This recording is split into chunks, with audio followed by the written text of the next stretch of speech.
Saludo, bendiciones de lo alto.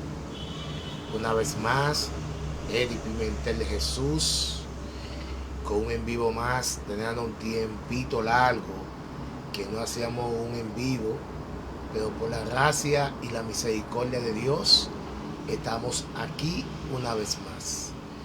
Esto es aquí en Facebook Live, pero en YouTube subimos videos todos los días. Así que es un privilegio para mi gente de Facebook estar una vez más con ustedes estudiando lo que es la palabra de Dios. Así que este video va a estar en Facebook, ponle me gusta, sigue la página, también va a estar en YouTube. Me pueden buscar como Eddie Misael Pimentel de Jesús 5248, y ahí verá todos los videos que tenemos ahí para la honra y la gloria de Dios. Así que voy a hacer unos cuantos videos en vivo y espero con su apoyo, primeramente con el apoyo de Dios, luego con el apoyo de ustedes. Así que vamos a orar para entrar con un tema muy importante que Dios tiene para hoy. Es una pregunta: ¿qué quiere significar Pablo cuando dice no está bajo la ley, sino bajo la gracia? Pero antes de abrir su palabra, oremos. Padre nuestro que estás en los cielos, muchas gracias, Señor, por la vida, por la bendición y porque tú eres un Dios de amor y un Dios de poder. Señor, al estudiar tu palabra, acompáñanos, bendícenos, llénanos de tu gracia y de tu poder. Bendice cada persona que ve este video. Ayúdalo cada día, que tu Santo Espíritu lo guíe a través de tu palabra. En el nombre de Jesús. Amén. Entonces, el título es: ¿qué quiere significar Pablo cuando dice que no está ahí bajo la ley, sino bajo la gracia? Y vamos a basarnos en el Romanos capítulo 6, versículo 14. Dice: el pecado no se soñará o no se adueñará de nosotros, pues no está ahí bajo la ley, sino bajo la gracia. Romanos 6, 14. El problema con este pasaje es que, tomando en forma aislada, podría interpretarse erróneamente como que dijera que uno puede vencer el pecado tan solo si se divorcia de la ley y acepta el lugar de la gracia. Por cierto, el texto ha sido interpretado con el significado de que la ley y la gracia son opuestas entre sí. De acuerdo con John Stott, cito, él dice: la ley y la gracia son los principios opuestos del antiguo orden y el nuevo orden. Otros han ido tan lejos como para describir la ley como la causa del pecado, por no decir el pecado mismo. Interpretaciones como estas son inaceptables. No solamente van contra la enseñanza de la Biblia en su totalidad, sino que también son contrarias a las declaraciones del propio Pablo, que en otra parte de la carta que habla positivamente de la ley. Por ejemplo, Romanos 7:12 y versículo 16, 1 Timoteo 1:8. Para Pablo, la ley y la gracia, así como la muerte y la resurrección de Cristo, son complementarias, no instituciones opuestas. Es decir, no hay una sin la otra.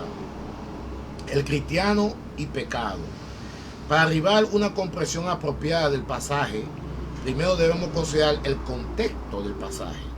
El contexto inmediato de Romanos capítulo 6, del 12 al 14, es un pasaje de transición que elabora los bloques de oposición más intensos de los versículos del 1 al 11 y del 15 al 23, los cuales comienzan en ambos casos con signos de interrogación. Los versículos del 1 al 11 empiezan con una pregunta motivada por la exposición procedente en Romanos 5, 12 al 21. ¿Qué dice ahí? dice el apóstol Pablo, perseveremos en el pecado para que la gracia abunde.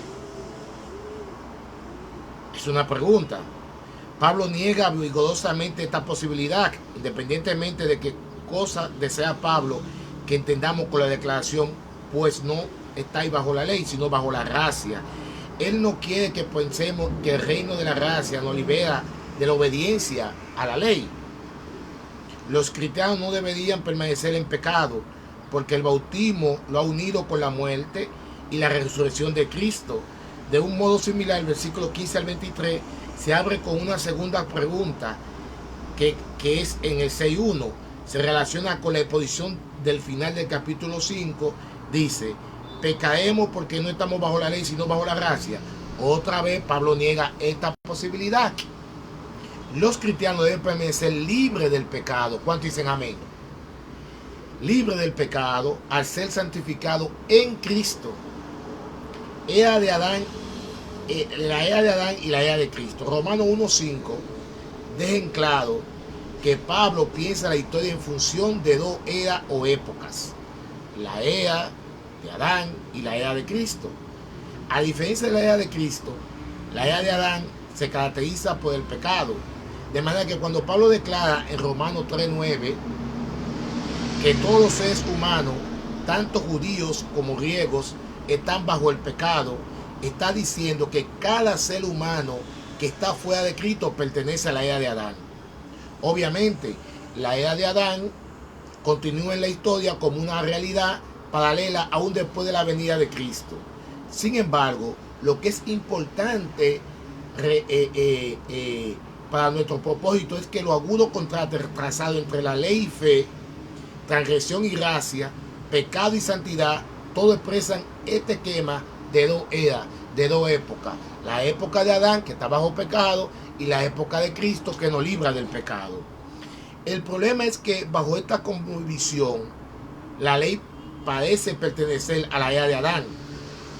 En verdad, Pablo afirma claramente que la ley ya no desempeña su función condenatoria, según Romanos 8.1. Pero en la era de Cristo, para prevenir al lector de extraer falsa inferencia acerca de la ley, Pablo ofrece dos argumentos en los capítulos 6 al 8. Primero, Pablo argumenta que la ley no es mala, de modo que después de un extenso razonamiento, Pablo afirma la bondad de la ley en Romanos 7.12. La ley a la verdad es santa,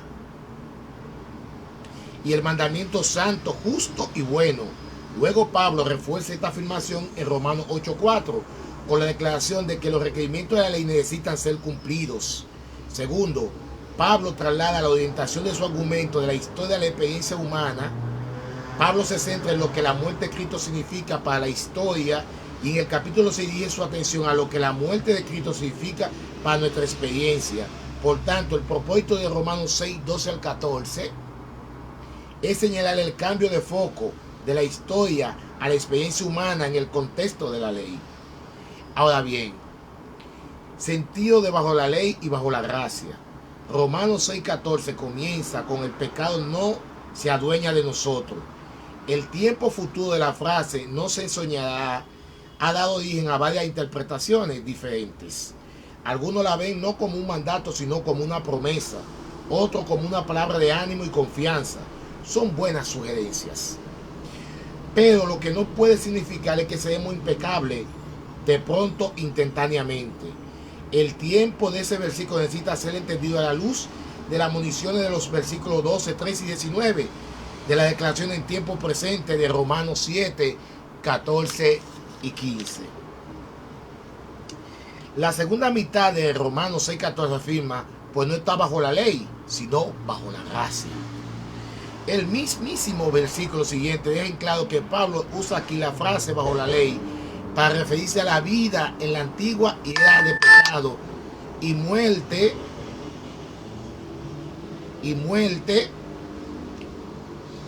bajo la vida de encontrar la frase bajo la gracia y la vida de la nueva de la vida justicia vivida bajo el poder renovador de la gracia. Pablo prosigue diciendo de inmediato, no sabéis que os sometéis a alguien como esclavo para obedecerlo. Soy esclavo de aquel a quien obedecéis, sea del pecado para muerte o sea, la obediencia para justicia, y librarlo del pecado, viniste a ser el siervo de la justicia. Entonces la aclaración, pues no estáis bajo la ley, le dice al lector que ha sucedido transferencia exitosa entre la era. Las dos expresiones, bajo la ley y bajo la gracia, son mejores considerables como el esfuerzo de Pablo de ludicidar el significado del bautismo en función de la ley y la gracia.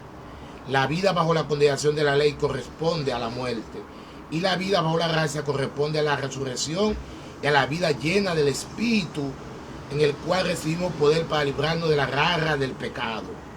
El propósito inmediato del versículo es definir el bautismo como el medio para apropiarnos del poder de la nueva etapa que ha amanecido en Cristo Jesús. Ahora, el papel del bautismo. Pero ¿de qué manera el bautismo habilita al ser humano para experimentar un cambio tan radical? Para Pablo, el cuerpo es una entidad neutral, debe estar bajo el control de alguna suerte de poder espiritual. Este concepto es lo que Pablo tiene en su mente cuando habla en lenguaje figurado de reino y esclavitud. A diferencia de la carne, en el lenguaje de Pablo se refiere a nuestra naturaleza pecaminosa. El cuerpo puede ser bueno o malo, dependiendo del poder que alberga. La expresión bajo la ley describe al cuerpo bajo el poder del pecado.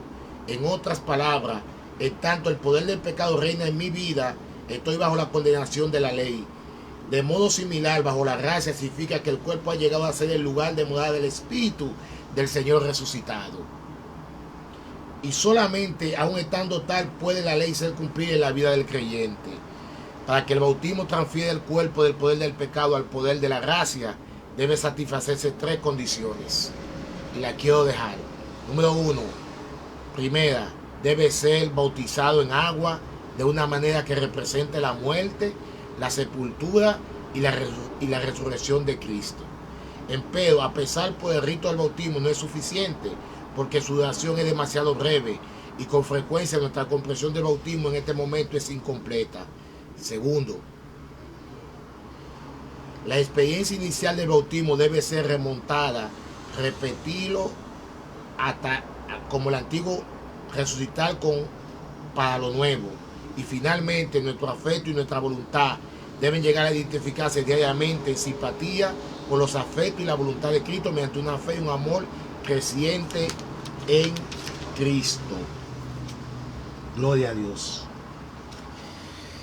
Hemos comprendido, mis queridos hermanos y hermanas, qué significa estar bajo la ley, sino bajo la gracia. La gracia se inauguró cuando Cristo murió en el reino de gracia. Dios lo selló cuando Cristo murió en la cruz del Calvario. Hoy Dios te dice a ti que su ley está vigente en nuestros corazones. Que Dios te bendiga y que Dios te guarde hoy en este momento. Padre querido, gracias Señor por tu palabra. Gracias por tu amor, gracias por tu bondad. Gracias porque nos ama tanto que viniste a romper la era de Adán, que estábamos condenados a muerte eterna y hoy tú nos das la vida eterna. Gracias Señor por la bendición de tu Hijo que enviaste a esta tierra a morir por cada uno de nosotros. Gracias por perdonar nuestros pecados y gracias por llenarnos de tu bondad. Bendice cada persona que ve este video junto con su familia. Si hay algún enfermo, Señor, que tú pases tu mano de sanidad. En el nombre de Jesús. Amén y amén. Dios le bendiga y nos vemos en una próxima entrega.